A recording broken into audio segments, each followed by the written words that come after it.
स्वागत है आप सभी का 11 बजे की 11 बड़ी खबरों के साथ। मैं हूं प्रीति बिष्ट। खबर मिर्जापुर से है, जहां एक बहुत बड़ा हादसा किस्मत से टल गया।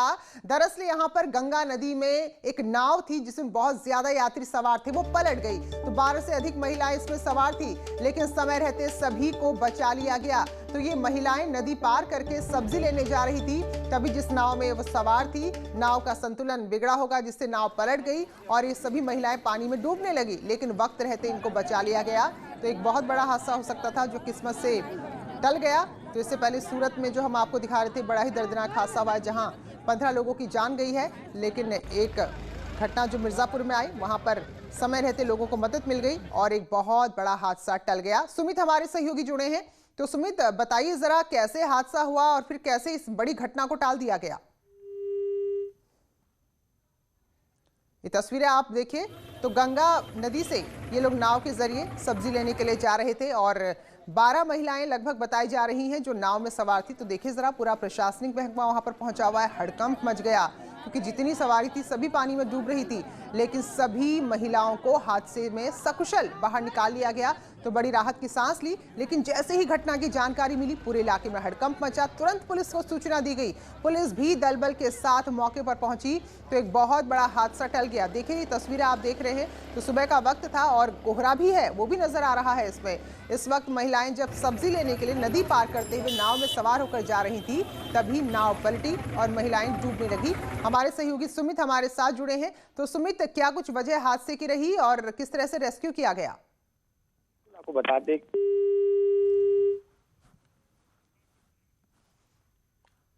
तो 12 महिलाएं इस नाव में सवार थी। तो अच्छी खबर यह है कि अब सभी महिलाओं को सकुशल पानी से निकाल लिया गया है, सभी को सुरक्षित बाहर निकाल लिया गया है। तो जब ये घटना हुई तो लोगों के हाथ पांव फूल गए, क्योंकि बहुत बड़ा हादसा ये हो सकता था। पुलिस की टीम भी मौके पर पहुंची। तो ये तस्वीरें आप देखिए, गंगा नदी की तस्वीरें हैं जहां पर हादसा हुआ था और भारी भीड़ वहां पर इकट्ठा हो गई, लेकिन वक्त रहते सभी महिलाओं को सकुशल पानी से बाहर निकाल लिया गया।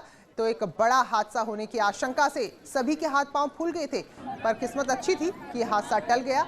महिलाएं जो नाव में सवार होकर गंगा नदी पार कर रही थी और सब्जी लेने के लिए जा रही थी, तभी हादसे का शिकार हो गई।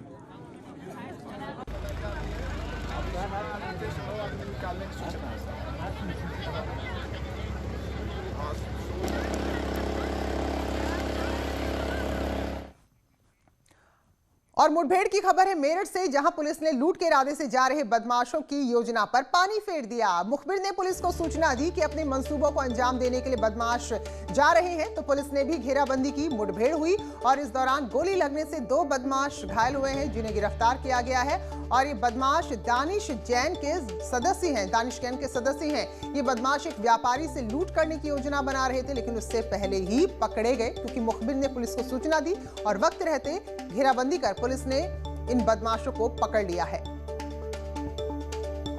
तो अगर उत्तर प्रदेश की बात करें तो जिस तरह से सर्राफा कारोबारियों को और व्यापारियों को निशाना बनाया गया है बदमाशों द्वारा, तो ऐसे में पुलिस ने यहां पर सतर्कता दिखाई है और 2 बदमाश जो मुठभेड़ के दौरान घायल हुए, इन्हें गिरफ्तार किया गया है। और एक व्यापारी से लूट की प्लानिंग बना रहे थे, लेकिन पुलिस ने इनकी सारी योजना को फेल कर दिया। चेकिंग के दौरान एक गिरोह से मुठभेड़ हो गई, जिसमें 2 बदमाश घायल हुए, जिनके नाम क्रमशः दानिश और रिजवान हैं। इन पर लूट आदि के आधा दर्जन से अधिक अभियोग पंजीकृत है। बदमाशों से 2 तमंचे, जिंदा खोखा, काफ़ी संख्या में कारतूस और एक स्प्लेंडर बाइक बरामद हुई है। तो ये 2 बदमाश हैं। तो पुलिस ने बताया कि इससे पहले भी इनका जो रिकॉर्ड है बेहद खराब है, कई मामले इन पर पहले ही दर्ज हैं। और इसके अलावा एक व्यापारी को अभी निशाना बनाने की फिराक में थे, लेकिन उससे पहले ही पुलिस ने घेराबंदी करते हुए इनको पकड़ लिया है। तो मुठभेड़ हुई पुलिस के साथ, जिसमें 2 बदमाश गोली लगने से घायल हुए हैं। शाहजहांपुर में उस वक्त हड़कंप मच गया जब एक हरे भरे पेड़ से आग की लपटें उठने लगी। तो लोग भी हैरान रह गए कि भाई ऐसा क्या हुआ कि एक हरा भरा पेड़ जल रहा है।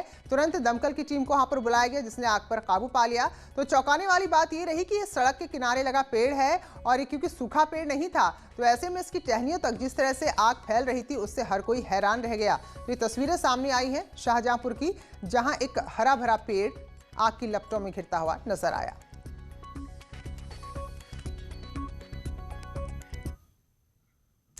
गरीबों को मिलने वाले राशन पर राशन माफियाओं की नजर हमेशा से रहती है। एक और मामला गोरखपुर से सामने आया है, जहां इस राशन पर सैकड़ों क्विंटल गेहूं में मिट्टी मिलाई गई। ये गेहूं एफसीआई की तरफ से दिया गया था, लेकिन मिलावटी गेहूं गरीबों को नहीं बांटा गया और उसे ट्रक समेत वापस कर दिया गया। आरएफसी का कहना है कि मिलावटी गेहूं को वापस कर गरीबों को साफ सुथरा गेहूं बांटने के लिए भेजा गया है। वहीं पूरे मामले पर एफसीआई ने चुप्पी साध ली है।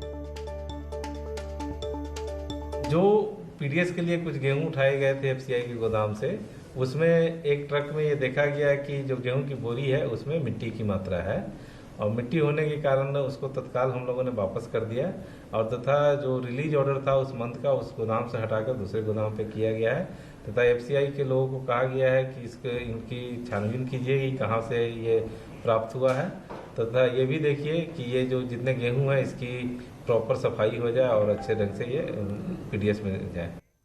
और रामगोपाल हमारे सहयोगी गोरखपुर से इस वक्त हमारे साथ जुड़ रहे हैं। तो रामगोपाल, किस पर यकीन करें, हर स्तर पर मिलावटखोरी?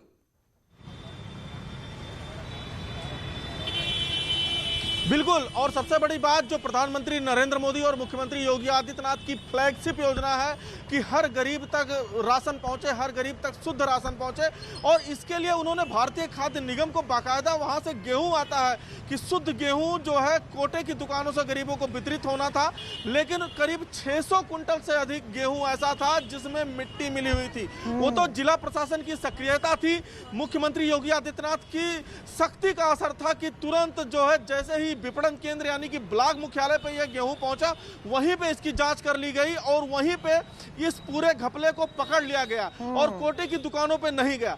अब अगर ये कोटे की दुकानों पे चला जाता और वहां से गरीबों में बंट गया होता तो सीधी सीधी बदनामी सरकार की होती, और इसमें सरकार तो कह ही रही है, लेकिन जो अधिकारी हैं वो अधिकारी कहीं ना कहीं सरकार के खिलाफ एक तरीके से साजिश रचते हुए नजर आ रहे हैं, और तभी उन्होंने इस 600 कुंटल से अधिक गेहूं में मिट्टी मिला के बटने के लिए भेज दिया।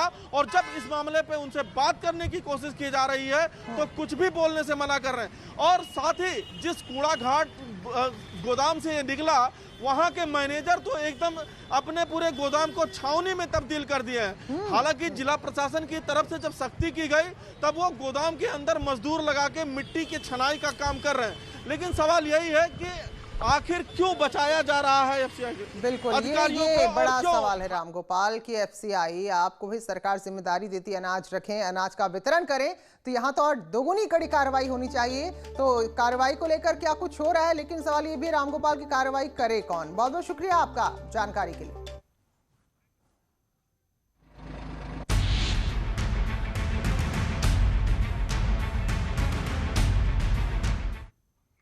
और इस वक्त पूरा उत्तर भारत, हम अगर ये कहें कि सर्दी के चरम को झेल रहा है तो गलत नहीं होगा। हर तरफ सर्दी का प्रकोप है, कोहरे का प्रकोप है, शीतलहर का प्रकोप है। संगम नगरी प्रयागराज की अगर हम बात करें तो माघ मेला भी लगा हुआ है और कड़ाके की ठंड पड़ रही है, और यहाँ आम जन के साथ साथ जो लोग माघ मेले में शामिल होने के लिए आए हैं वो भी ठंड से परेशान है। तो मांग कर रहे हैं कि गर्म चाय, यहाँ पर लोगों को अलाव के लिए लकड़ियाँ दी जाए, अलाव के जो भी साधन है वो दिए जाएं। तो साधु संत और श्रद्धालु प्रशासन से स्नान घाटों में और मेले के प्रमुख चौराहों पर अलाव की व्यवस्था करने की मांग कर रहे हैं। तो फिलहाल जो रैन बसेरे यहाँ पर हैं उनको भी बढ़ाने की मांग यहाँ पर की जा रही है। प्रशासन भी अपनी तरफ से कोशिश कर रहा है क्योंकि ठंड वाकई में बहुत भीषण है। गैस सिलेंडर में आग लग जाने पर देखिए, माघ मेले में हम जब परिक्रमा करने निकलते हैं तो हमें तो कहीं अलाव जलती हुई जब तक दिखाई नहीं पड़ा। मेला प्रशासन चाहे जो भी दुहाई बताता हो अपनी सारी व्यवस्थाएं की हैं, लेकिन बहुत सारी ऐसी चीजें हैं कि जो व्यवस्थाएं दिखाई नहीं पड़ती। कुछ विशेष लोगों को उन्होंने व्यवस्था किया हो तो वो कह सकते हैं, लेकिन सार्वजनिक रूप से तमाम चौराहों पर कहीं भी अलाव जलते दिखाई नहीं पड़ता है। रात में ठंड में तमाम संत महात्मा, कलवासी या तमाम यात्रीगण या तमाम सुरक्षा के लोग भी बिना आग के बहुत सारी समस्याओं से ग्रस्त रहते हैं। हम लोग उनकी व्यवस्था करते हैं। इससे लगता है प्रशासन उदासीन है। तो वहीं अगर सर्दी से परेशान है तो आने वाले समय में भी फिलहाल अभी राहत मिलने वाली नहीं है। वैज्ञानिकों का अनुमान है कि कोहरे के बाद अब बारिश होगी तो गलन बढ़ेगी, ठंड बढ़ेगी। तो ऐसे में जो पूरा एनसीआर है वहां अभी और ज्यादा पारा गिरने वाला है। तो ये मेरठ की सुबह की तस्वीर हम आपको दिखा रहे हैं। अगर आम दिन होते तो तेज धूप चमक रही होती, लेकिन कोहरे की वजह से सब कुछ धुंधला धुंधला नजर आ रहा है। तो ये तस्वीरें मेरठ की हैं और हमारी टीम पहुंची है मेरठ के भैंसौली बस अड्डे का, जहां की तस्वीरें आप देख रहे हैं। देखिए, क्योंकि ये वो जगह है जहां आने जाने वाले लोग आते हैं और कईयों के अपने घर नहीं होते, मुसाफिर ज़्यादातर लोग होते हैं, तो उनको खासी परेशानी हो रही है। तो अगर प्रशासनिक बातों पर यकीन करें तो उनके अनुसार ऐसे सार्वजनिक स्थानों पर ठंड से बचने की व्यवस्था भी की गई है, रैन बसेरे भी हैं, अलाव की व्यवस्था भी है। तो वो भी हम रियलिटी चेक समय समय पर करते रहते हैं। फिलहाल तस्वीरों को आप देखिए, ठंड इतनी ज़्यादा है लेकिन ज़िंदगी रुक नहीं सकती, तो लोग फिलहाल खुद को ठंड से बचाते हुए अपने रोज़मर्रा के कामकाज कर रहे हैं। आज बहुत सर्दी है। पश्चिमी उत्तर प्रदेश की सुबह भी आज कोहरे की चादर के साथ हुई है। मेरठ की सुबह भी आज कोहरे की चादर के साथ हुई है, धुंध की चादर के साथ हुई है। मैं इस वक्त मेरठ के भैंसाली बस अड्डे पर खड़ा हुआ हूं और यहां की आप तस्वीरें देखिए कि किस तरह से कोहरा छाया हुआ है। अभी भी धुंध छाई हुई है और वही लोग घर से निकल रहे हैं जिनको बहुत ज़रूरी काम है, जिनको कहीं जाना है, दूसरे स्थान पर जाना है, दूसरे ज़िलों में जाना है, वही लोग यहाँ से निकल रहे हैं। इस छोटे बच्चे को देखिए किस तरह से कैप लगाए हुए हैं, स्वेटर पहने हुए हैं, दस्ताने भी पहने हुए हैं। मैडम क्या कहेंगी, कितनी सर्दी है? कंबल से इसको लपेटे हुए हैं आप, बहुत सर्दी पड़ रही है? बहुत ज़्यादा, बस सर्दी का तो इतना बुरा हाल हो रखा है ठंड के मारे। मतलब इतनी ज़्यादा ठंड हो रही है। कल तो बहुत ज़्यादा, जब हम यहाँ पर आए थे कि ठंड के मारे हमारी ऐसी कपकपी छूट रही थी बहुत ज़्यादा। सर्दी बहुत अच्छी पड़ रही है जी, जमकर सर्दी पड़ रही है पूरी, कोहरा भी बहुत है। बस कपड़ों में रह रहे हैं या सेक साक के अपना काम कर रहे हैं बस। कैमरा पर्सन अभिषेक शर्मा के साथ उमेश श्रीवास्तव, न्यूज़ 18 मेरठ। चलिए अब गोरखपुर की तस्वीरें भी आपको दिखाते हैं। यहाँ भी लगभग ऐसी ही तस्वीरें, ऐसे ही दृश्य, ऐसे ही नज़ारे, सब कुछ धुंधला धुंधला सा नज़र आ रहा है। और जो सबसे बुरा असर होता है कोहरे का वो ये है कि इससे हादसे बहुत तेज़ी से बढ़ते हैं और ऐसा ही हो रहा है। तो 4 लेन से लेकर यहाँ पर देखिए सड़कों पर सुबह सन्नाटा पसरा हुआ है और इक्का दुक्का लोग, यानी कि जिनको बहुत ज़रूरी है वही ये जोखिम उठाते हैं कोहरे में सड़क पर निकलने का। तो ये दिनचर्या लोगों की प्रभावित हो रही है, क्योंकि जो लोग सुबह की सैर के लिए निकलते थे वो भी फिलहाल घर में ही रहने में अपनी भलाई समझ रहे हैं। तो पिछले 1 हफ्ते से लगातार गोरखपुर में इसी तरह की ठंड पड़ रही है।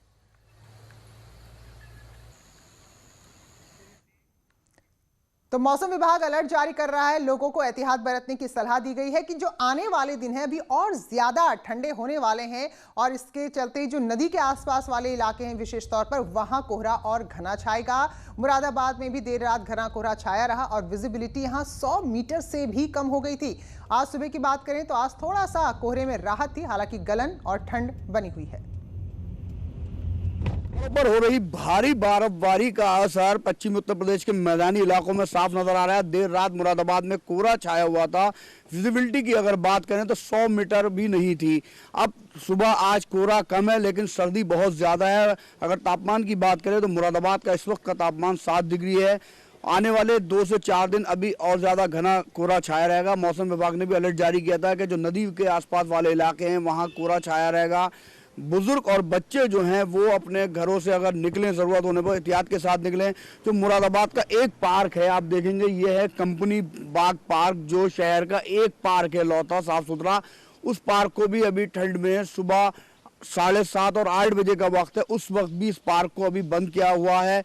तो मौसम विभाग के अलर्ट के बाद लोग अब जो मॉर्निंग वॉक पे निकलते हैं वो भी बहुत कम निकलते हुए नजर आ रहे हैं। तो आने वाले 2 से 4 दिन मुरादाबाद के लोगों के लिए अभी और ज्यादा सर्दी भरे रहेंगे। वीडियो जर्नलिस्ट वाले के साथ फरीद शमसी, न्यूज़ 18 मुरादाबाद। और लगभग पूरे उत्तर भारत का ही इस वक्त यही हाल है, कड़ाके की ठंड है और लगातार जो कोहरा है वो घना हो रहा है। तो ये जो तस्वीरें आपके सामने हैं आप पहचाने गए होंगे, देश की राजधानी की तस्वीरें हैं। देखिए ज़रा, यहाँ भी इसी तरह की धुंध छाई हुई है। यातायात में भी परेशानी हो रही है, लोगों को गाड़ी चलाने में परेशानी हो रही है। तो जिसको ज़रूरी काम है वही इन दिनों सुबह या फिर शाम के वक्त घरों से बाहर निकल रहा है। और फिलहाल जो आम लोग हैं वो घरों पे रह रहे हैं और ख़ासतौर पर जो छोटे बच्चे हैं या जो बुज़ुर्ग हैं तो वो बच रहे हैं सुबह और शाम की ठंड में घरों से बाहर निकलने में।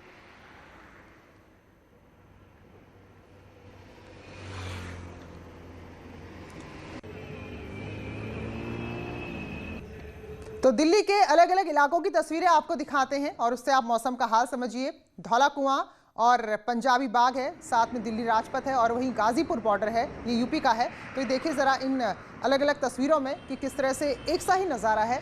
तो धौला कुआं जो कि दिल्ली में है, पंजाबी बाग भी दिल्ली में और राजपथ की तस्वीरें जहाँ पर परेड की तैयारी भी चल रही है। 26 जनवरी गणतंत्र दिवस को हम यहाँ पर परेड भी देखेंगे। और गाजीपुर बॉर्डर की तस्वीरें जहाँ किसान भी डटे हुए हैं। तो हर जगह इसी तरह का नज़ारा देखने को मिल रहा है।